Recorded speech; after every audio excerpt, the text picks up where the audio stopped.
What is going on, Multiversers? Welcome back to the channel. It is a Friday. Woo, we got the good vibes going. And before we get into the main part of the video, you know, the title of the video, before we get into that, I had somebody on Twitter send me something very interesting, and we might need to keep our eye out for something a little bit later today. So real quick, here's what was sent to me. This is from the official Multiversus Discord, where it says, take a look at the paragraph. Come join us for another community toast featuring some pro players. But the important thing, we'll be going over new characters, patch notes, local tournaments, and more. They're going over new characters? Okay, so this event that they're talking about, the community toast, is happening today, Friday, 4 p.m. Eastern time, which is 3 p.m. Central time, which is 1 p.m. Pacific time.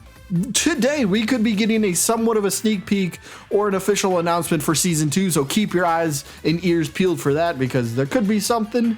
Hopefully, this isn't just a weird way of them wording something, but yeah, I had to let you guys know about this, so now we can get to the main part of the video. Multiversus Season 2 is next week, barring any sort of delay. But Multiversus Season 2 really needs to focus on 5 major things for Season 2. And what better way to start off with number 1 than server/online adjustments and improvements. They've already started doing this, but hopefully they don't lose sight of this because it's still a work in progress. Yes, there's there's people out there saying that they've had a much better experience with the online and they're not ping-ponging all around, but there are still people that are saying, yeah, I am kind of bouncing all around on the map. So continue making sure the server/online improvements are one of, if not the most important thing moving forward, because that's kind of what's going to drive your game, right? If I jump on and the servers are still bad, and I'm like, especially as a casual player, if I jump on, download the game for the first time and go, well, I'm kind of jumping all around the map and I don't think I'm supposed to be doing that, I'm kind of going to put the game down, right? And then maybe I'll forget about it. So let's make sure the server online improvements/adjustments keep on coming, because that's vital for this game. The second thing they need to focus on, the Battle Pass. Let's make sure it's an absolute banger, okay? Make sure it's a banger. And I mean everything in the Battle Pass, how it's handled, the amount of XP for, you know, tiers. For example, Tier 50 rewards need to absolutely wow us, okay? Can we be honest for a second? Battle Pass Season 1, it was okay. Battle Pass preseason was better than Season 1. I said, heck, you could even say the alpha version of the Battle Pass was better than Season 1. But let's make sure Season 2 is an absolute banger. We need stuff to wow us. Tier 50 rewards need to be character variants that we look at and go, oh, I want that and I need that. Even if I don't play the character, I need to own that. So let's make sure the rewards are well worth it. But what about bonus rewards? They should continue doing extra tiers after Tier 50. Recycle old items for Tier 51 and beyond. That's fine. That's fine. There's always stuff to grind for. Heck, you could even throw in some toast. You could throw in some of those XP boosters, maybe gold. What about if they even threw in Gleamium? Now, maybe I'm a bit too hopeful for this, but what about the idea of adding Gleamium after Tier 50? That way, if you complete Tier 50, you're not done. You still have to get Tier 55 to get some Gleamium, Tier 60 to get the next batch of Gleamium, so you always have something you're looking forward to. So if you want to get your money back on the Battle Pass that you just spent it on, if you want to get that back, you have to continue playing and grinding after Tier 50. But let's make sure the XP for those tiers are much more reasonable. I'm pretty sure they've learned their lesson by now, but yeah, let's continue with the positives from Season 1 Battle Pass, but they also need to continue to improve, I guess, in a way, the rewards of the Battle Pass. The third thing they need to maybe do a little less on, character adjustments. And I guess I'm focusing more on the newly released characters. Let's take it down a notch. Let's not release a character and then a week later already have adjustments, all right? Let's not be so reactive to day 1 and day 2 results. Let's let the character breathe a little bit. Let's let them play. Let's let them get out in the wild and do their thing.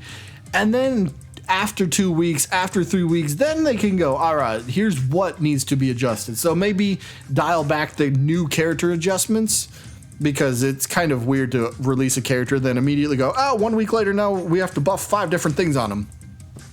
Yeah, that kind of comes across as a little bit weird, but let's not be so reactive to day one. Now, if there's something about the character, a move that's way too powerful, that's breaking the game, that's just completely unfair, I'm fine for that stuff getting changed ASAP. That's okay.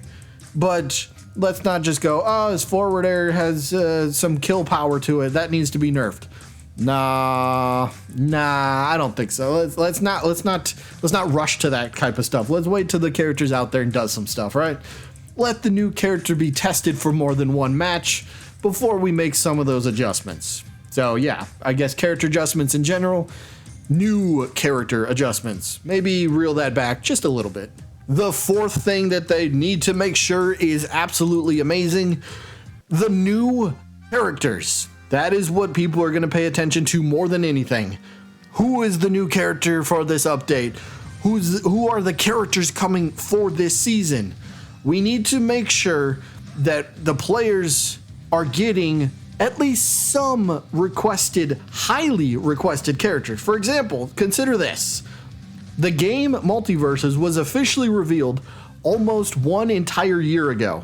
That means we've had pretty much 1 year of non-stop requests for characters. And a lot of these that I'm going to mention are highly requested. Ben 10, Daffy Duck, Mordecai and Rigby, Samurai Jack, Animania. I could keep going on and on, but I won't.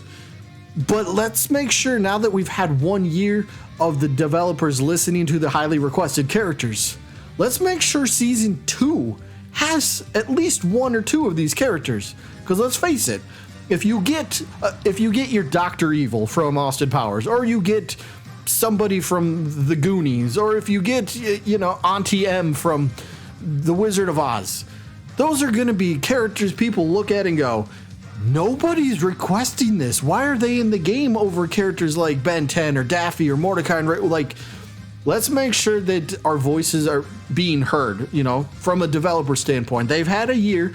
Look, I obviously, I'm not a game designer, but I know that characters take time to create.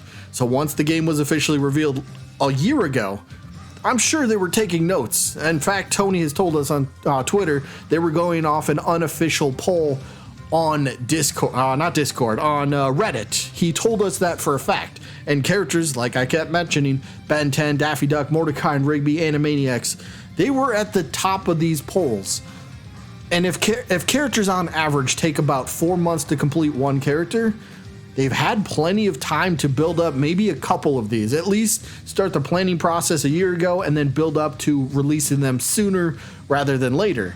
Again, there's nothing wrong with WTF kind of out of left field, if you will, type of characters. They are needed for this game, but eventually at some point, the new characters have to be some of the highly requested ones. Otherwise, the player base is going to feel like their voices aren't being heard. And you're just going to go, well, I want Ben 10, I want Daffy, and they still won't give it to us, even though they're the most requested characters. What's going on with that? So, Season 2, the characters at least need to show that the players are being listened to. Again, there's a lot of stuff that can go on behind the scenes, but Ben 10, Daffy, they're first-party characters, so they should be a lot easier to get than third-party characters. And the last thing they absolutely 100 bajillion, bazillion, gafillion % need to focus on: Samurai Batman skin. Please, please. I made a video. Somebody's honking outside my window. Sorry, I don't know if that picked up on the mic, but I made a video, and I'm not the only one, but back in May during the Multiversus alpha, you could unlock Batman his samurai skin. You didn't get to keep it, but you got to unlock it and play around with it. I still get people coming back to my video of my Samurai Batman video, and I still get comments of, oh, I can't believe you got to unlock that. Did you get to keep that? Did you get to keep that? I get that so often. People want this skin. Now you can put that a part of the battle pass if you really want to. Make that tier 50 the premium if you want to. But the point is, the players want Samurai Batman skin. So player first games, can we get it? Look, I'll say this. What if it took Samurai Batman skin? Maybe it took the same route as Black Lantern Superman. We see Black Lantern Superman skin officially revealed in the Multiversus reveal trailer a year ago. And then once it came out last month for the Halloween event, it had been touched up. It had been looking better than it did. So maybe that's what happened with the Samurai Batman skin. Maybe they wanted to go back and put a little bit more details or effort into it. So maybe that's the route. And if it is, well, I think its time is due. So the players want it. In player first games, I think you can deliver on that.